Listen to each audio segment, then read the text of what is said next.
Hello student, इला classes में आप सभी का स्वागत है।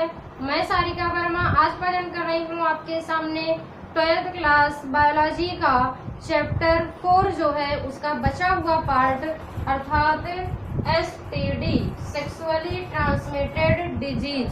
ठीक है, इसके जो है लास्ट टॉपिक है। इसके आगे जो है 3 या 4 पार्ट आप पढ़ चुके हैं। आज ये जो है 4th चैप्टर जो आपका जनन स्वास्थ्य है उसका लास्ट पार्ट है और लास्ट टॉपिक है। ठीक है, तो देखिए एसटीडी किसे कहते हैं अर्थात सेक्सुअली ट्रांसमिटेड डिजीज जो है ये क्या होते हैं। तो सेक्सुअली ट्रांसमिटेड डिजीज ये ज्यादा इम्पोर्टेंट नहीं है, बस थोड़ा सा जो है 1-2 टॉपिक है इसमें जो इम्पोर्टेंट है, तो वही जो एकदम से इम्पोर्टेंट है वही हम आपको बताएंगे। तो देखिए एसटीडी जो है सेक्सुअली ट्रांसमिटेड डिजीज किसे कहते हैं या एसटीडी किसे कहते हैं, तो इसमें हम 2 लाइन लिख लेंगे। ऐसे ये क्या है, डिजीज अर्थात क्या है, रोग है। ठीक है, तो इसमें हम लिख लेंगे ऐसे रोग जो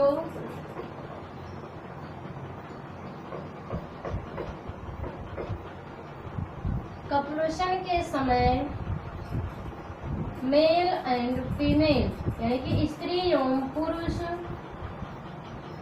में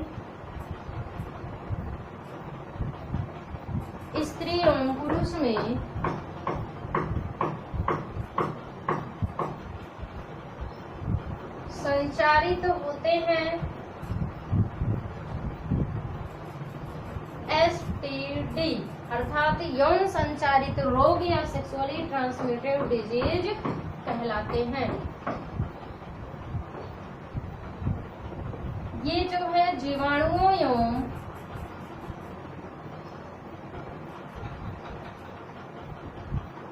विषाणुओं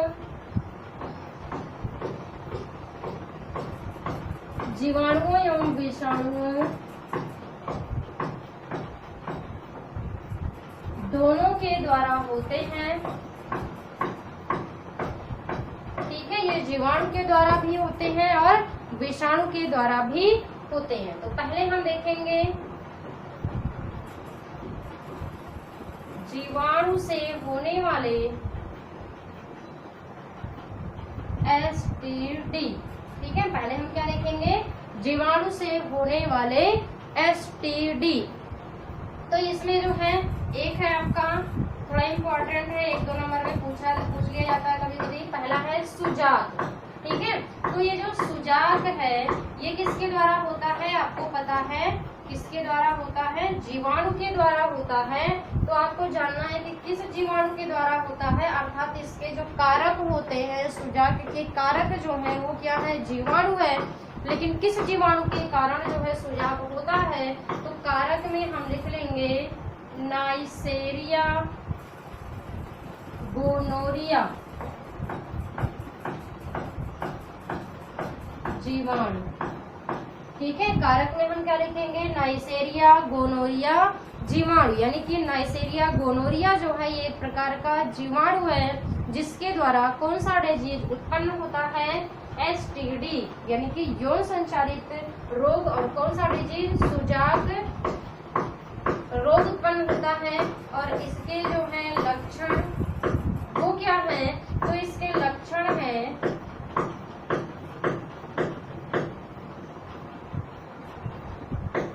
मूत्र त्याग में जलन होना। इसका लक्षण क्या है, मूत्र त्याग में जलन। ठीक है, ये पहला था। दूसरा जो है वो है सिफिलिस। वो क्या है, सिफिलिस। इसका जो कारक है वो भी क्या है, एक जीवाणु है। ये भी किसके द्वारा होता है, एक जीवाणु के द्वारा होता है। इसका नाम है ट्रेपोनेमा पेलिडम जीवाणु। ट्रेपोनेमा पेलिडम जीवाणु। और इसके लक्षण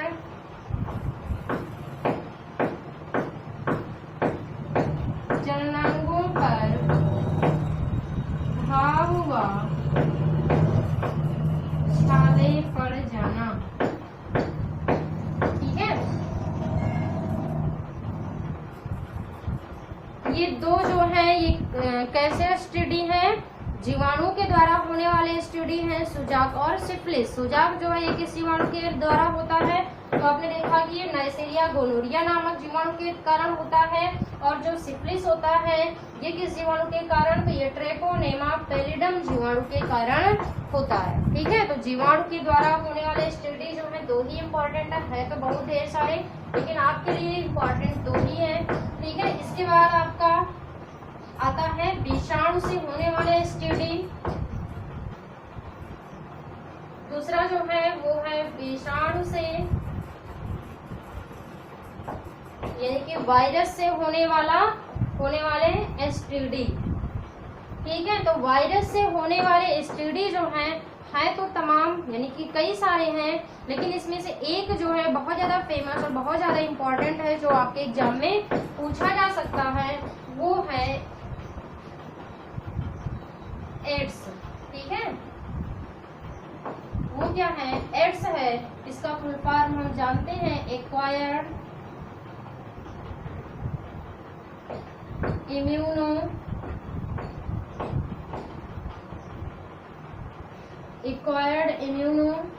डिफिशियंसी सिंड्रोम।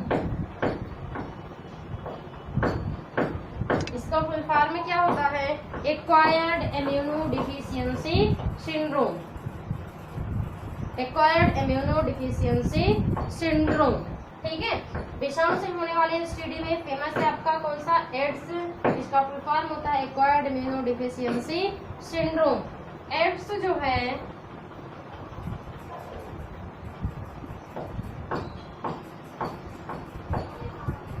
प्रतिरक्षा तंत्र को कम करने वाला क्या है, रोग है।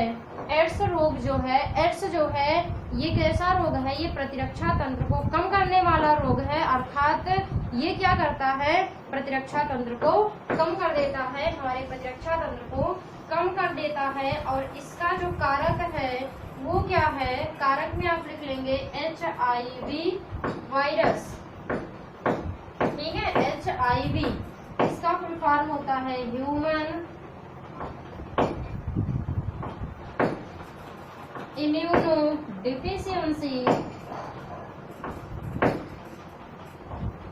वायरस। इसका फुल फॉर्म क्या होगा, HIV वायरस जो है, HIV के द्वारा एड्स उत्पन्न होता है, एड्स रोग उत्पन्न होता है। इसका फुल फॉर्म है ह्यूमन इम्यूनो डिफिशियंसी वायरस। ठीक है, तो अब हम देखते हैं कि ये क्या करता है HIV वायरस। ठीक है, तो एड्स जो है, जैसा कि हम जानते हैं कि एड्स जो है ये क्या करता है, हमारे शरीर में जो प्रतिरक्षा तंत्र है उसको क्या करता है, कम कर देता है। यानी कि हम जानते हैं कि हमारे शरीर में क्या पाया जाता है, प्रतिरक्षा तंत्र पाया जाता है, जिसके कारण जो है हम तमाम प्रकार के जीवाणुओं एवं विषाणुओं से लड़ने की क्षमता रखते हैं। ठीक है, हमारे अंदर क्या उपस्थित होता है, प्रतिरक्षा तंत्र उपस्थित होते हैं, जिसके कारण या जिसके द्वारा जो है हम तमाम प्रकार के पैथोजन से यानी कि जीवाणु, विषाणु, कवक या जो प्रोटोजोआ होते हैं, इन सभी से लड़ने की क्षमता रखते हैं। तो क्या होता है कि उसी से रिलेटेड जो है, जो प्रतिरक्षा तंत्र है, उसी से रिलेटेड जो है हमारे शरीर में कुछ जो है ऐसी विशिष्ट कोशिकाएं पाई जाती हैं, यानी कि हमारे शरीर में जो है क्या पाई जाती हैं, कुछ विशिष्ट कोशिकाएं पाई जाती हैं जिनका नाम होता है लिम्फोसाइट। इसका आप स्क्रीनशॉट ले लीजिए, एक बार इसके आगे हम लिख देते हैं।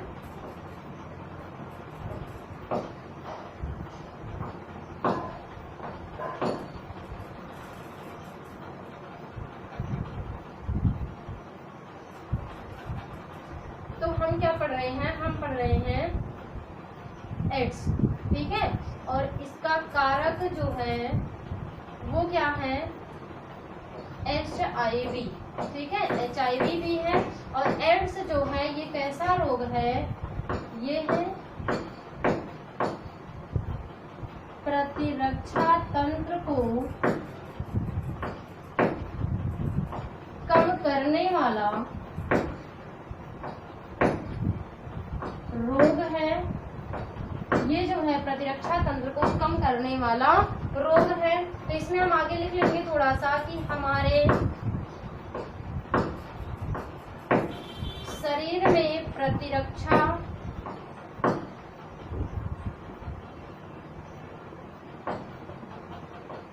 तंत्र पाया जाता है, जिसके कारण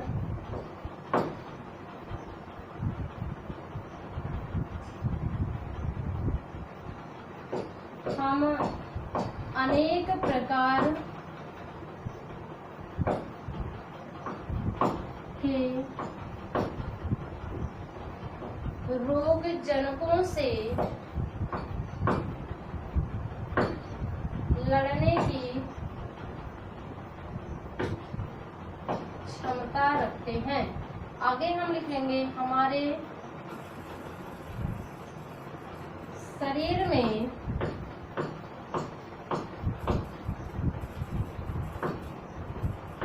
कुछ विशिष्ट प्रकार की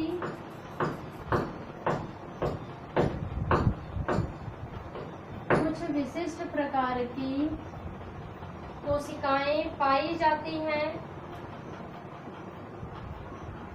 आगे जो है कुछ विशिष्ट प्रकार की कोशिकाएं पाई जाती हैं, जिसका नाम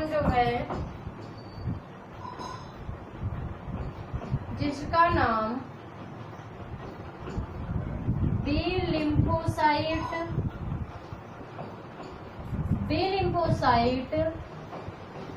एवं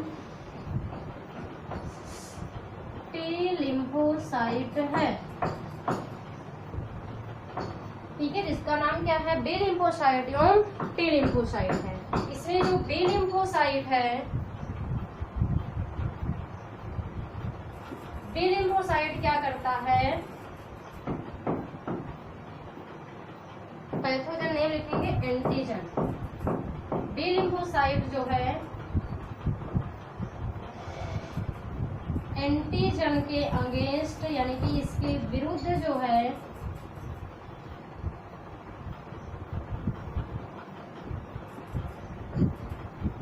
एंटीबॉडी बनाता है। बी लिम्फोसाइट जो है ये क्या करता है? एंटीजन के विरुद्ध में क्या बनाता है? एंटीबॉडी बनाता है। और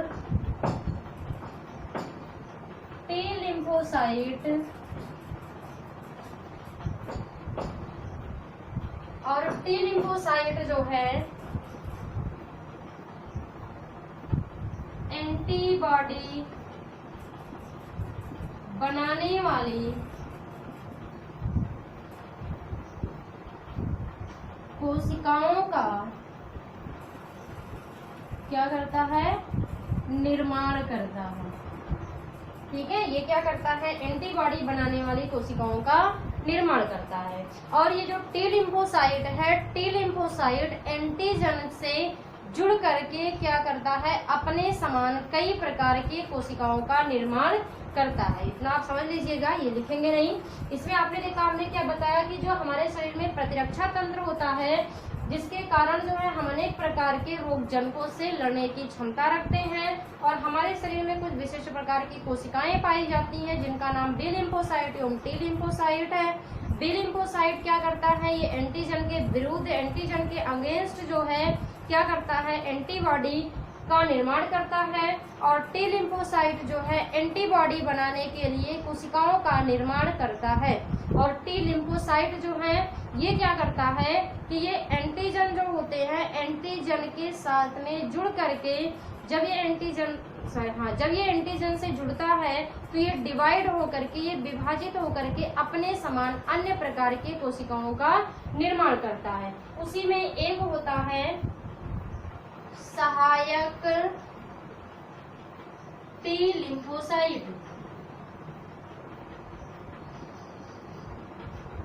ये जो आपको लिम्फोसाइट पढ़ाएंगे तब ज्यादा डिटेल में बताएंगे वहां पे कि टी लिम्फोसाइट जो है एंटीजन के साथ जब जुड़ जाता है तो डिवाइड होकर के कौन कौन से किस प्रकार की कोशिकाओं का निर्माण करता है। ये चीज हम आगे जब आपको अगला चैप्टर पढ़ाया जाएगा, ठीक है, 8वां चैप्टर आपका एक है स्वास्थ्य करके, ठीक है, उसमें है ये पूरा आपका बहुत डिटेल में है लिम्फोसाइट, तो वहाँ पे आप अच्छे से पढ़ेंगे इसको। लेकिन अभी यहाँ पे एड्स को समझने के लिए आपको ये पढ़ना है कि किस प्रकार से एड्स में जो HIV वायरस होता है, HIV वायरस हमारे प्रतिरक्षा तंत्र को वीक करता है, यानी कि हमारे प्रतिरक्षा तंत्र को नष्ट करता है या कमजोर बनाता है। ठीक है, तो देखिए यहाँ पे हमारे शरीर में हम जानते हैं कि दो विशेष प्रकार की कोशिकाएं पाई जाती हैं, बी लिम्फोसाइट और टी लिम्फोसाइट। बी लिम्फोसाइट जो है एंटीबॉडी बनाता है और टी लिम्फोसाइट जो है ये क्या करता है, ये एंटीबॉडी बनाने वाले कोशिकाओं का निर्माण करता है। ठीक है, ये कोशिकाओं का निर्माण कैसे करता है, ये क्या करता है कि एंटीजन जो होते हैं उस एंटीजन के साथ में जब जुड़ जाता है तो ये डिवाइड होकर के, विभाजित होकर के अपने समान अन्य प्रकार के कोशिकाओं का निर्माण करता है। उसी में से एक कोशिका होती है जिसका नाम है सहायक टी लिम्फोसाइट। और ये सहायक टी लिम्फोसाइट जो है ये क्या करते हैं, ये जो है यह है बी लिम्फोसाइट, ये क्या करता है, बी लिम्फोसाइट को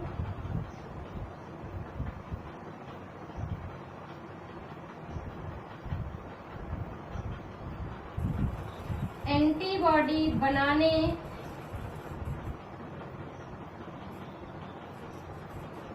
के लिए जो है ये क्या करता है, बी लिम्फोसाइट को एंटीबॉडी बनाने के लिए क्या करता है, प्रेरित करता है।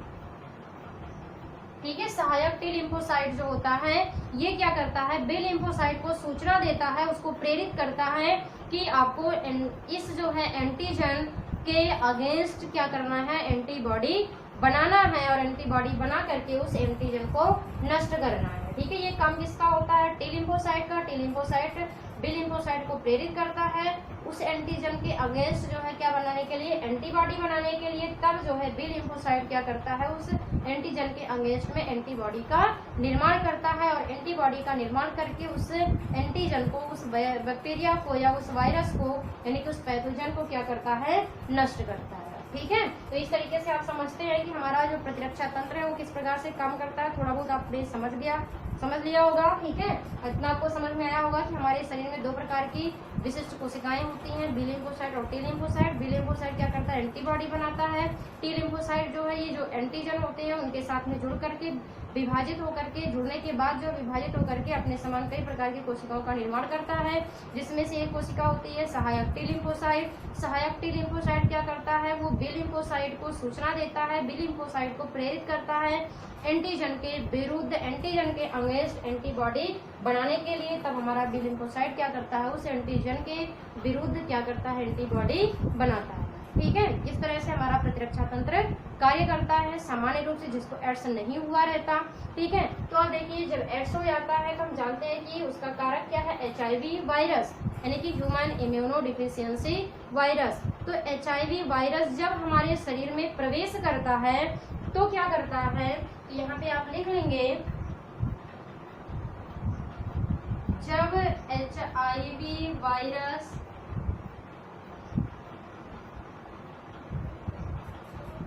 हमारे शरीर में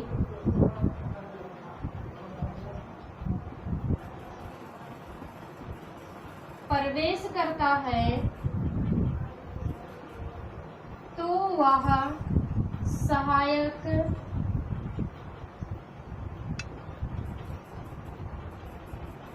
टी लिम्फोसाइट, तो ये क्या करता है, जो सहायक टी लिम्फोसाइट होते हैं, सहायक टी लिम्फोसाइट को क्या कर देता है, नष्ट कर देता है।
ठीक है।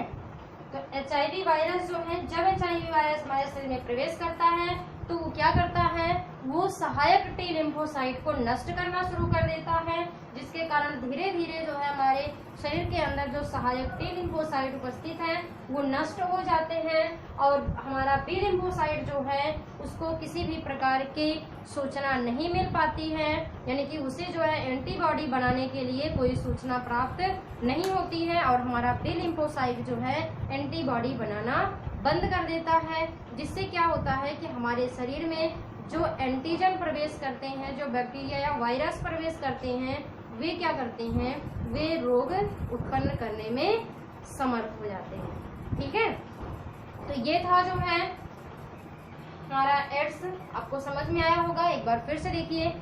एड्स जो है ये क्या है, प्रतिरक्षा तंत्र को कम करने वाला एक रोग है। इसके कारक क्या होते हैं, HIV वायरस होते हैं। जैसा कि हम जानते हैं कि हमारे शरीर में क्या पाई जाती है, प्रतिरक्षा तंत्र पाया जाता है, जिसके कारण जो है हम अनेक प्रकार के पैथोजन से, अनेक प्रकार के जीवाणुओं, विषाणुओं या प्रोटोजोआ या कवकों से लड़ने की क्षमता रखते हैं। ठीक है, हमारे प्रतिरक्षा तंत्र जो होते हैं वे जो हमारे शरीर में पैथोजन प्रवेश करते हैं उनसे लड़ करके उन्हें नष्ट कर देते हैं, उनको उनके विरुद्ध जो है एंटीबॉडी बनाते हैं और उन्हें क्या कर देते हैं, नष्ट कर देते हैं, उन्हें समाप्त कर देते हैं।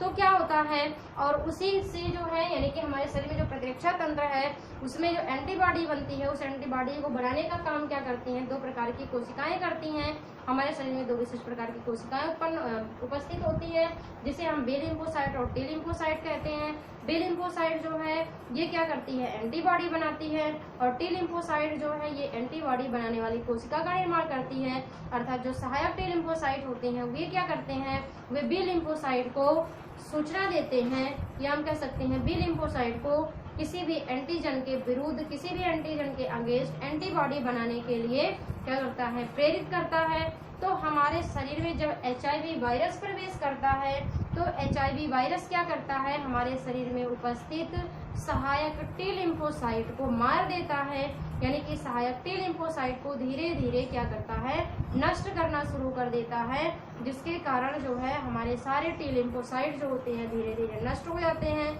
और हम जानते हैं कि टी लिम्फोसाइट जो होते हैं यही क्या करते हैं, बी लिम्फोसाइट को प्रेरित करते हैं या बी लिम्फोसाइट को सूचना देते हैं एंटीबॉडी बनाने के लिए। तो जब हमारे शरीर में टी लिम्फोसाइट नहीं रहेगा, यानी कि सहायक टी लिम्फोसाइट नहीं रहेगा, तो हमारे जो बी लिम्फोसाइट है, बी लिम्फोसाइट को सूचना देने वाला कोई नहीं रहेगा। इस प्रकार से हमारे बी लिम्फोसाइट को कोई भी सूचना, यानी कि किसी भी एंटीजन के विरुद्ध एंटीबॉडी बनाने के लिए कोई भी सूचना प्राप्त नहीं होती है, और धीरे धीरे हमारा जो बी लिम्फोसाइट है वो क्या करता है, एंटीबॉडी बनाना बंद कर देता है, किसी भी एंटीजन के विरुद्ध जो है एंटीबॉडी बनाना बंद कर देता है। इस प्रकार से जब हमारे शरीर में किसी भी एंटीजन के विरुद्ध एंटीबॉडी नहीं बनेगा तो हमारे शरीर में वो एंटीजन जो प्रवेश किया है वो अपना काम करेगा, यानी कि वो रोग उत्पन्न करेगा। ठीक है, तो ये था जो है एड्स के बारे में। अब देख लीजिए कुछ जांच जो है हम कैसे करवाएंगे, एड्स का जो है जांच जो होता है उसके बारे में। इसको आप स्क्रीनशॉट कर लीजिएगा और नोट कर लीजिएगा, या अपने भाषा में आप इसको नोट कर सकते हैं, समझ में आ गया होगा तो।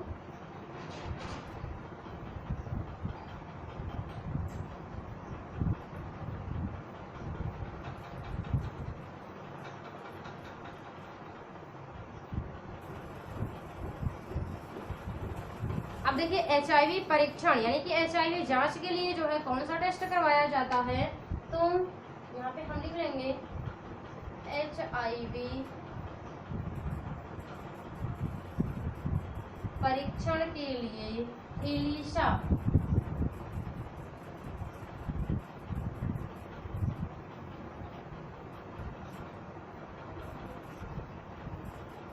एलिसा टेस्ट करवाया जाता है। एलिसा जो है, एलिसा इसका फुल फॉर्म होता है एंजाइम लिंक्ड इम्यूनो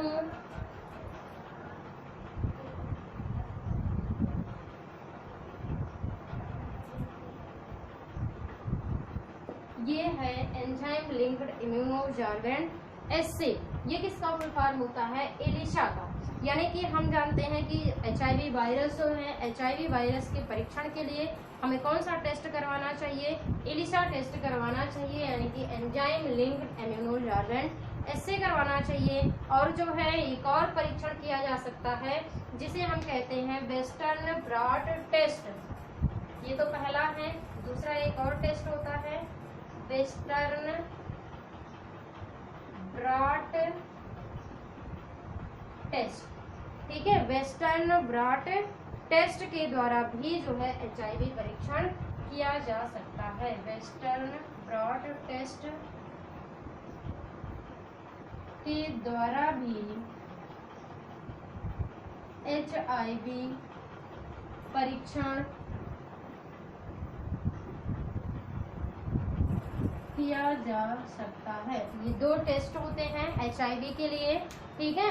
एक तो है ELISA टेस्ट और दूसरा है वेस्टर्न ब्लॉट टेस्ट, ठीक है। इसके द्वारा जो है हम HIV का पता लगा सकते हैं, HIV जांच या HIV टेस्ट जो है इसका परीक्षण करवा सकते हैं, ठीक है।